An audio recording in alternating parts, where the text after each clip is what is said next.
इस साल ना जाने कितनी फिल्में रिलीज हुई हैं, लेकिन पूरी दुनिया को जिस फिल्म का सबसे ज्यादा इंतजार था वो अब रिलीज हो चुकी है। मतलब अगर आपने 2009 में अवतार फिल्म के बारे में सुना होगा और आपको जरा सा भी इस बात का पछतावा है कि उस समय हमें इस मूवी को थिएटर में देखने का मौका नहीं मिला, तो आज के दिन यानी पूरे 13 सालों के बाद आप अपने दिल से ये बोझ हटा सकते हैं, क्योंकि आखिरकार अवतार फिल्म का दूसरा पार्ट अवतार the way of water theatres में रिलीज हो चुकी है। आज मैं आपको इसी फिल्म को एक्सप्लेन करने वाला हूँ। लेकिन अगर आपको ऐसा एक्सपीरियंस चाहिए जो शायद आपको पिछले 10 सालों में भी ना मिला हो, तो प्लीज इस मूवी को थिएटर्स में जाकर जरूर देखना। ये कहानी है हमारी यानी इंसानों की, जिन्होंने 2154 में पेंडोरा प्लेनेट की खोज की थी। लेकिन ज्यादा खुश होने की जरूरत नहीं, क्योंकि इस प्लेनेट के साथ भी उन्होंने वही किया जैसा उन्होंने हमारे अर्थ के साथ किया था। जैक सली जो एक पैरालाइज सोल्जर था, उसे मौका मिला उन एलियंस के जैसा बनने का, मतलब सच में उनके जैसा बनने का। लेकिन उसकी सोच बाकी इंसानों से अलग थी। जैक अपने शरीर को छोड़कर उन एलियंस के साथ रहने लगा और उसे वहाँ के लोगों से इतना लगाव हो गया कि उसने इंसानों के खिलाफ ही बगावत कर दी। इस लड़ाई में कई लोग मारे गए, लेकिन आखिरकार जैक ने सभी इंसानों को पेंडोरा प्लेनेट से हमेशा हमेशा के लिए निकाल दिया। और अब इसके बाद कहानी शुरू होती है अवतार 2 की। अब इंसानों को वापस गए पूरे 1 साल हो गए थे। जैक और उसके कबीले की मुखिया की बेटी नेतीरी का एक बेटा पैदा हुआ, जिसका नाम उन्होंने नेतियम रखा। अब जैक सली के 4 बच्चे थे, जिसमें नेतियम सबसे बड़ा था। उसके छोटे भाई का नाम है लोआक। उनकी एक गोद ली हुई बेटी है जिसका नाम कीरी था। हम उसे गोद लिया हुआ इसलिए बोल रहे हैं क्योंकि असल में वो डॉक्टर ग्रेस की बेटी थी, जो कई सालों पहले जैक के साथ पेंडोरा को बचाते बचाते मारी गई थी। लेकिन उसका मरा हुआ शरीर अभी भी जिंदा था, जिसने बाद में जाकर कीरी को जन्म दिया। उनकी सबसे छोटी बेटी है तुक्तिरे। ये इतनी प्यारी है कि मैं आपको क्या बताऊं।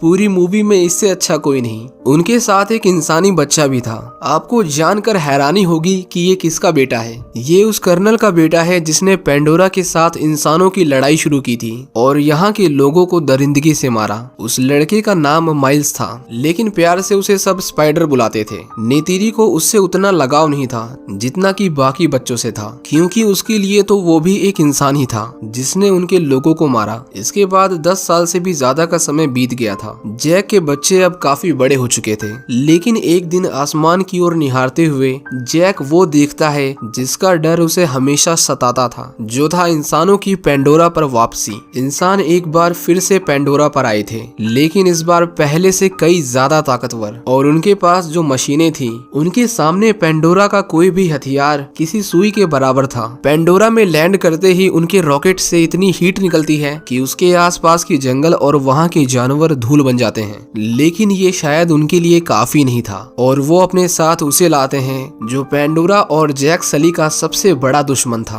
और वो था कर्नल क्वार्टरिज। आप सोच रहे होंगे कि नेतीरी ने तो उसे 10 साल पहले ही मार दिया था, फिर ये दोबारा जिंदा कैसे हो गया, वो भी एक नावी के शरीर में। दरअसल इंसानों के पास उसकी यादों का पूरा डेटाबेस था जो क्वार्टरिज ने मरने से पहले स्टोर करके रखा था, जिसे वो बाद में नावी के ब्रेन में ट्रांसफर कर देते हैं, और इस तरह जन्म होता है एक नए क्वार्टरिज का। पहले तो वो किसी को पहचान नहीं पाता। उसे ये भी नहीं पता था कि उसे मारा किसने, क्योंकि सारा डेटा उसके मरने के पहले का था। लेकिन उसे ये पता था कि उसका सिर्फ एक ही दुश्मन है, जो था जैक सली। इंसानों ने पेंडोरा में रेलवे लाइन भी बिछा रखी थी, लेकिन अक्सर नावी लोग उसे बर्बाद कर देते थे। जैक अपने बेटों पर बहुत कठोर था। नेतीरी उसे कहती है कि ये हमारा परिवार है, ना कि कोई फौजी पलटन। दूसरी ओर हम देखते हैं कि पेंडोरा के रेगिस्तानों में इंसानों का नया ठिकाना था, और उन्होंने पिछले 1 साल में इतना ज्यादा विकास किया था जितना कि पिछले 30 सालों में नहीं हुआ होगा। उनकी नई जनरल अब पेंडोरा पर हमेशा हमेशा के लिए इंसानी कॉलोनी बनाने आई थी, क्योंकि अब अर्थ पर जिंदा रह पाना इम्पॉसिबल था। लेकिन जैक के जिंदा रहते ये कर पाना मुश्किल था, इसीलिए उनका सबसे पहला मिशन था जैक को खत्म करना। कीरी डॉक्टर ग्रेस के अवतार को देखती है, जो टेक्निकली उसकी माँ थी, लेकिन उसे हमेशा जानना था कि उसके फादर कौन है, जिस पर माइल्स उसका मजाक बनाते हुए कहता है कि उसके फादर पक्का डॉक्टर ग्रेस के असिस्टेंट हैं, क्योंकि वो दोनों एक साथ ही काम करते थे। इसके बाद क्वार्टरिज और उसके लोग उनके जंगलों में घुसपैठ करते हैं। वो उस जगह पर आता है जहाँ पर उसकी मौत हुई थी, लेकिन उसी जंगल में जैक का बेटा लोआक अपनी बहनों के साथ उसी जगह को देखने आया था जहाँ पर जैक ने क्वार्टरिज को मारा था। था। लोआक जब मिलिट्री सूट पहने नावियों को देखता है तो तुरंत ही अपने फादर को इसके बारे में जानकारी देता है। जैक उससे कहता है कि वो फौरन उस जगह से निकले। अब वो चारों वहाँ से छुप के भाग रहे थे, लेकिन क्वार्टरिच उन्हें पकड़ लेता है। वो देखता है कि उनके हाथों में 5 उंगलियां थीं। इसका मतलब वो क्रॉस ब्रीड थे। वो समझ जाता है कि ये सभी जैक सली के बच्चे हैं, लेकिन जब वो माइल्स को देखता है तो उसे अपना बेटा याद आता है और हमें ये भी समझ आता है कि माइल्स बाकी इंसानों के साथ अर्थ पर क्यों नहीं गया, क्योंकि वो छोटा था, इसीलिए उसे क्रायो चेम्बर में नहीं सुलाया जा सकता था जो उसे अर्थ पर पहुंचने तक जिंदा रखता। क्वार्टरिच उस आर्मर को देखता है जिससे उसने अपनी आखिरी लड़ाई लड़ी थी। उसके अंदर उसकी लाश सड़कर कंकाल बन चुकी थी। क्वार्टरिच और उसके लोग सिर्फ जैक सली का इंतजार कर रहे थे, लेकिन जैक उनके ऊपर हमला कर देता है और अपने बच्चों को लेकर वहां से भागने लगता है। क्वार्टरिच उन्हें शूट करता है, लेकिन उनका निशाना जंगलों में इतना सटीक नहीं था। वो नेतीरी से कहता है कि मुझे याद है तुम्हारा वो तीर जिसने मेरी जान ली थी, लेकिन अब वो पहले जैसा कमजोर नहीं है। वो उन्हीं में से एक है। वो उनके ऊपर खुलेआम गोलियां चलाता है। उसके तीर कमान उनकी गोलियों का सामना नहीं कर पाती, इसीलिए वो भागने लगते हैं, लेकिन माइल्स भागते भागते रास्ते में गिर जाता है। क्वार्टरिच सोचता है कि चलो कोई तो उसके हाथ लगा। वो उसे अपने साथ लेकर वहां से फरार हो जाता है। जैक नेतीरी से कहता है कि हमें इस कबीले को छोड़ना होगा। वो कहती है कि हम उनसे लड़ेंगे, पर जैक उसे समझाता है कि अगर हम उनसे लड़ें तो उनके साथ साथ कबीले वाले भी मारे जाएंगे। दूसरी तरफ वो लोग माइल्स के दिमाग में जैक की लोकेशन ढूंढने की कोशिश कर रहे थे। ये प्रोसेस काफी दर्दनाक था। इससे पहले वो मर जाता, क्वार्टरिच उस मशीन को बंद कर देता है। वो कहता है कि मुझे पता है कि तुम वफादार हो, इसीलिए मैं तुमसे जैक के बारे में नहीं पूछूंगा, लेकिन उसे उन एलियंस के बारे में बहुत कुछ जानना था। उनकी भाषा, उनका रहन सहन, लड़ने का तरीका, सब कुछ। जैक अपने परिवार के लिए कबीले के मुखिया का पद किसी और को सौंप देता है, क्योंकि उसके बाद ही वो कबीले से दूर जा सकता था। वो अपने परिवार को लेकर जमीन से हजारों किलोमीटर दूर एक बिल्कुल ही दूसरे नावियों के पास आते हैं। इनका रंग बाकियों से अलग था। जैक उनके मुखिया से कहता है कि हमें यहाँ रहने के लिए छत चाहिए ताकि उसके बच्चे सुरक्षित रहें। मुखिया जैक के बारे में जानता था कि वो एक योद्धा है। उसे तो क्या, प्लेनेट के सभी लोगों को जैक के बारे में पता था, लेकिन वो नहीं चाहता था कि उसकी वजह से उसके कबीले को कोई नुकसान पहुंचे, इसीलिए वो उन्हें वापस जाने को कहता है। उसकी वाइफ रोनल कहती है कि इनका शरीर हमारी तरह नहीं है, न मजबूत पूंछ न ही चौड़े हाथ, यहाँ तक कि ये पूरी तरह से हमारे लोग भी नहीं है। लेकिन जैक बहुत सम्मान पूर्वक अपनी मजबूरी को उनके सामने रखता है, जिसके बाद वो उसे कबीले में रहने की इजाजत दे देते हैं। मुखिया के बेटे उन्हें पानी में ठीक तरह से तैरना और सांस लेना सिखाते हैं, क्योंकि पानी में ज्यादा देर तक सांस रोक पाना उनके लिए बहुत मुश्किल था। यहाँ पर वो ऐसे एनिमल्स देखते हैं जो उन्हें उनके जंगलों या उनके समुद्र में देखने को नहीं मिलते थे। मेटकाइना के लोग उन्हें अपने यहाँ के जानवरों की सवारी करना सिखाते हैं। जैक यहाँ सबसे बड़े वाले एनिमल से शुरुआत करता है, जो सिर्फ योद्धाओं के लिए होता था। उन्हें लगा कि जैक उसे कंट्रोल नहीं कर पाएगा, उसे छोटे वाले से शुरुआत करनी चाहिए, लेकिन जैक उन सभी को गलत साबित कर देता है। दूसरी तरफ हम माइल्स को देखते हैं। क्वार्टरिच उसके साथ उन ड्रैगन्स के पास आता है जिन्हें नावी अपनी सवारी बनाते थे। क्वार्टरिच उनमें से एक को अपने काबू में करने की कोशिश करता है, लेकिन वो ड्रैगन उसे अपने साथ लेकर नीचे कूद जाता है। उसके लोगों को लगा कि वो मर गया, इसीलिए वो वापस लौटने लगते हैं, लेकिन तभी क्वार्टरिच उनके सामने आता है और इस बार अपने खुद के ड्रैगन के साथ। मेटकाइना में कीरी पानी में बैठकर रेत को देखे जा रही थी, वो भी काफी देर से। तभी कबीले के मुखिया का बेटा, जिसका नाम ओनंग था, अपने दोस्तों के साथ उसका मजाक बनाता है और उसे सनकी कहकर उसे चिढ़ाता है। उसका नेचर बहुत झगड़ालू था, लेकिन तभी वहाँ पर लोआक आता है और वो उन्हें उसकी बहन से दूर रहने को कहता है, पर वो लोग उसके ऊपर भारी पड़ रहे थे। लेकिन जब उनका भाई नेत्यम आता है और उन्हें ऊंची आवाज में धमकी देता है तो वो लोग पीछे हट जाते हैं। लेकिन लोआक के मन को अभी भी सुकून नहीं था। वो ओनंग को जोर का पंच मारता है और उनके बीच में मारपीट होने लगती है। जब जैक को इसके बारे में पता चलता है तो वो नोआक को मुखिया के बेटे से माफी मांगने को कहता है, लेकिन अंदर ही अंदर वो भी खुश था कि अच्छा हुआ उन्होंने उसकी पिटाई की। इसके बाद नोवाक उनसे माफी मांगने जाता है, लेकिन यहाँ ओनंग के इरादे कुछ ठीक नहीं थे। वो कहता है कि कोई नहीं, चलो हम मिलकर शिकार करने चलते हैं। नोवाक उनके साथ नहीं जाने वाला था, लेकिन वो लोग उसे चलने के लिए उकसाने लगे। वो अपने घर से कई किलोमीटर दूर बीच समुद्र में आते हैं। ओनंग उससे कहता है कि हमारे साथ नीचे चलो, हमारा शिकार नीचे है। वो कहते हैं कि तुम्हें यहीं पर सांस रोके इंतजार करना है, वो बड़ी मछली आने वाली है। नोवाक अपना सारा ध्यान उसी की ओर लगा देता है। वो उसे अकेला छोड़कर वहाँ से भाग जाते हैं। नोवाक देखता है कि वहाँ पर कोई नहीं है और ऊपर आने पर उसे एहसास होता है कि उसके साथ धोखा हुआ है। लेकिन यहाँ ये प्रॉब्लम नहीं थी कि उसे वापस जाने का रास्ता नहीं मालूम था, बल्कि ये थी कि वो जगह एक खूंखार मछली का इलाका था। वो नोवाक के ऊपर हमला कर देती है। उसके पास आसपास छुपने के लिए कोई जगह नहीं थी, इसीलिए वो पानी में गोता लगाता है। उस मछली ने उसे अपना शिकार मान लिया था और वहाँ से जाने का नाम नहीं ले रही थी। नोवाक ज्यादा देर तक अपनी सांस नहीं रोक पाता और उसका दम घुटने लगता है। उसे तड़पता देख वो मछली उसे खाने जाती है, लेकिन तभी एक उससे बड़ी मछली उसे ऐसा करने से रोक लेती है। नोवाक को जब होश आता है तो खुद को जिंदा पाकर उसे हैरानी होती है। वो मछली तुलकुन स्पीशीज की थी, जिसे मेटकाइना के लोग अपना परिवार मानते थे और उसकी पूजा करते थे। इस वाली मछली का नाम पायाकन था, लेकिन इसे उसके कबीले वालों ने निकाल दिया था क्योंकि उसने कुछ ऐसा किया था जो उनकी स्पीशीज में करना किसी गुनाह से कम नहीं। उसने अपना बदला लिया था। आखिर किस चीज का, वो हमें आगे बताया जाएगा। नोवाक उसे शुक्रिया कहता है। वो देखता है कि उसके हाथ में किसी ने नुकीले तीर से हमला किया था। वो उसे तुरंत ही निकाल देता है और इसके बाद वो एक दूसरे के अच्छे दोस्त बन गए थे। नोवाक वापस अपने परिवार के पास आता है। कबीले का मुखिया सबके सामने अपने बेटे को नोवाक से माफी मांगने को कहता है, पर वो कहता है कि इसमें उसकी कोई गलती नहीं, मैंने ही साथ चलने की जिद की थी।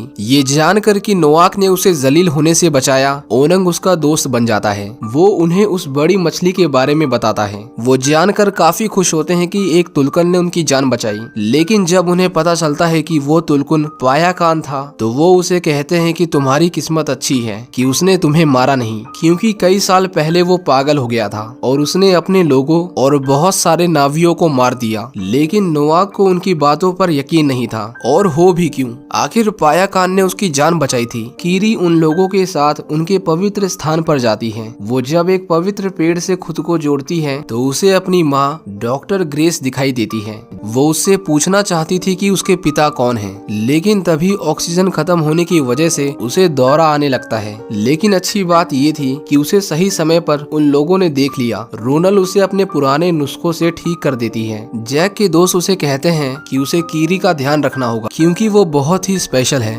आप सभी सोच रहे होंगे कि क्वार्ट्रिज कहाँ है और आखिर जैक उससे दूर क्यों भाग रहा है, जबकि उसे पता है कि इंसान उसके प्लेनेट को बर्बाद करने आए हैं। सच्चाई तो ये थी कि फिलहाल जैक सिर्फ और सिर्फ अपने परिवार को बचाना चाहता था, न कि पूरे प्लेनेट को। दूसरी तरफ क्वार्ट्रिज नावियों की भाषा और तौर तरीके सीखकर और भी ज्यादा खतरनाक हो गया था। उसे पता चल गया था कि जैक अपने कबीले को छोड़कर बीच समुद्र में छुपा हुआ है। वो अपने लोगों के साथ उनके कबीले पर हमला करता है और मेटकाइना के लोगों से जैक के बारे में पूछताछ करता है, लेकिन उनमें से कोई भी सब कुछ पता होने के बावजूद उसे कुछ नहीं बताते। माइल्स उसे कहता है कि इन्हें मत मारो, इन्हें कुछ नहीं पता। क्वार्ट्रिज उसकी बात मान लेता है, लेकिन उसे ये भी बताना था कि वो यहाँ तक पहुँच गया है, इसीलिए वो उनके घरों में आग लगा देता है। कबीले के मुखिया को इसके बारे में पता चल गया था। दूसरी ओर नोवाक दोबारा से पायाकान के पास आता है और उससे पूछता है कि तुम्हें तुम्हारे लोगों ने कबीले से अलग क्यों किया। उसके बाद नोवाक उसके शरीर के अंदर जाता है और उसके शरीर से जुड़कर उसे पता चलता है कि कई साल पहले इंसानों ने उनके ऊपर हमला किया था और उसके परिवार को मार दिया, लेकिन क्योंकि तुलकुन स्पीशीज ने किसी को ना मारने की कसम खाई थी, इसीलिए उन्होंने इंसानों पर हमला नहीं किया। लेकिन पायाकान को अपनी माँ की मौत का बदला लेना था, इसीलिए उसने इंसानों पर हमला किया, जिसकी वजह से उसे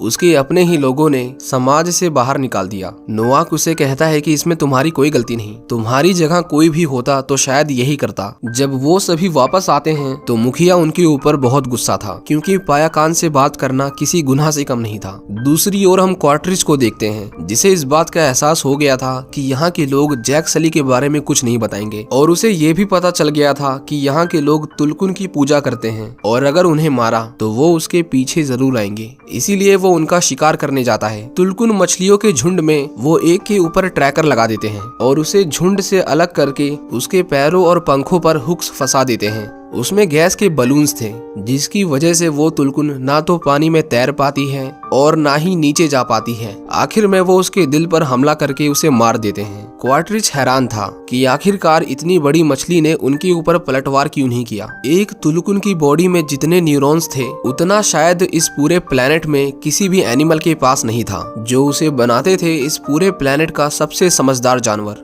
मरीन बायोलॉजिस्ट उसके अंदर से एक खास तरह का लिक्विड निकालते हैं। ये लिक्विड उनके न्यूरॉन से बना था और इसे पीने से इंसानों की उम्र बढ़ने की रफ्तार धीमी हो जाती थी। अर्थ पर वो बहुत ही कीमती था। हर एक बोतल का दाम था $80 मिलियन।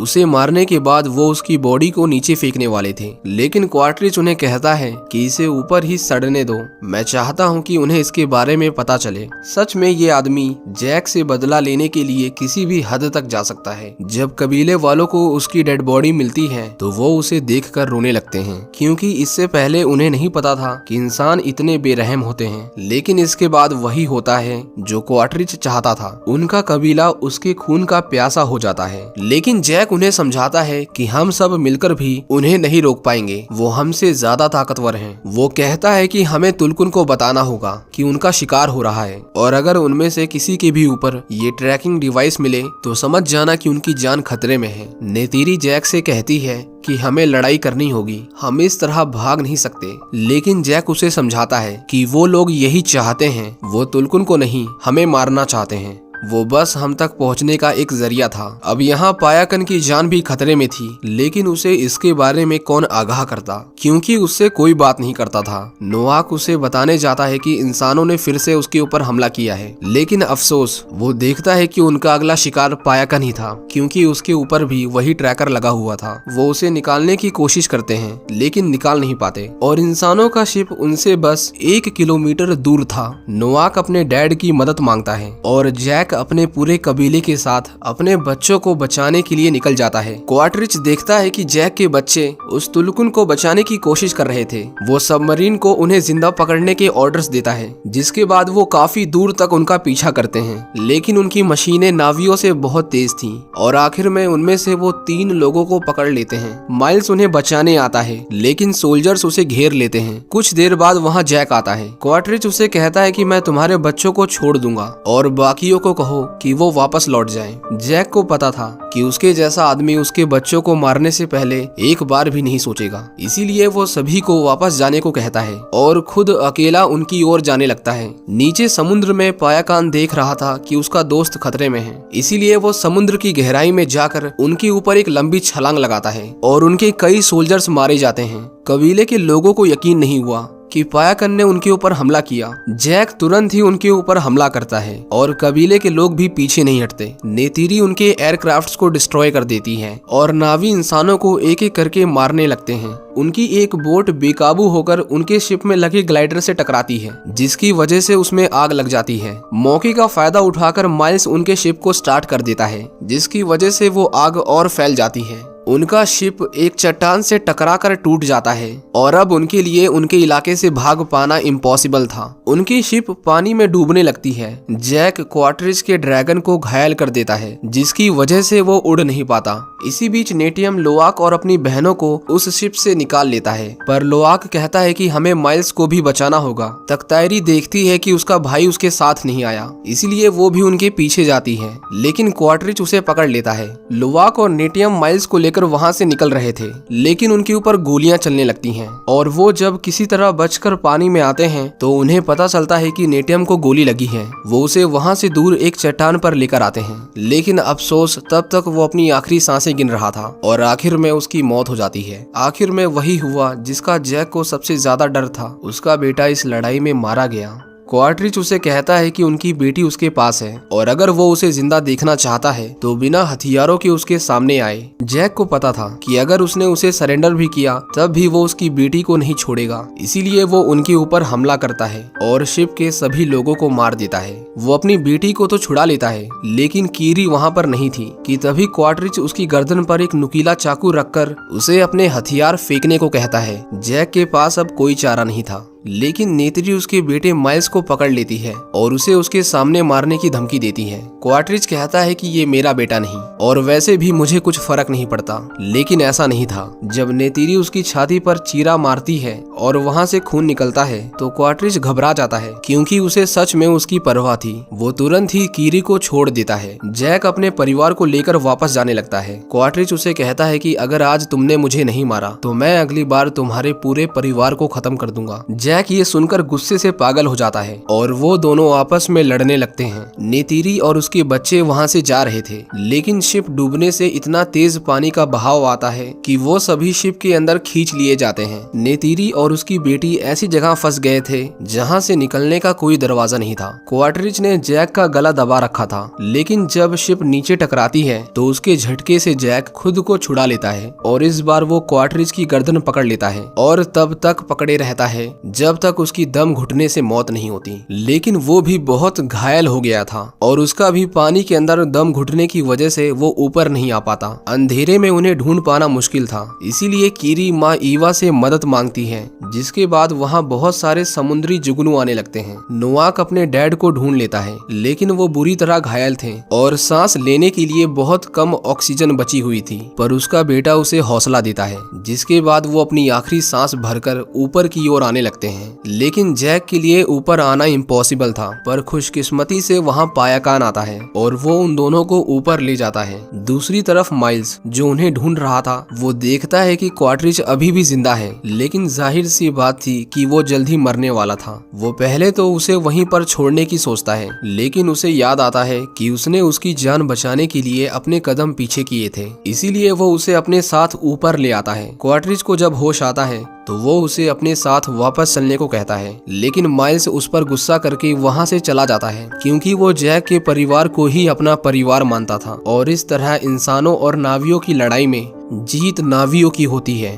जैक अपने बेटे को वहीं समुद्र के नीचे मेटकाइना के रीति रिवाजों के अनुसार दफना देता है। जैक उनके कबीले के मुखिया को कहता है कि कल मैं और मेरा परिवार यहाँ से कहीं दूर चले जाएंगे ताकि दोबारा यहाँ किसी की जान न जाए, पर मुखिया उसे कहता है कि अब से तुम हमारे कबीले का हिस्सा हो और अब से हमारे साथ ही रहोगे। आखिर में हम देखते हैं कि जैक और नेत्री वहाँ के एक पवित्र पेड़ से जुड़कर अपने मरे हुए बेटे से मिलने जाते हैं। जैक उसे मछली पकड़ते हुए देखता है और उसकी आंखों में आंसू थे। यहाँ उसे एहसास होता है कि वो कितना गलत था। वो इंसानों के साथ इस लड़ाई में कभी भाग नहीं सकता। भागना उसके लिए कोई सलूशन नहीं और अब से वो उनसे लड़ेगा।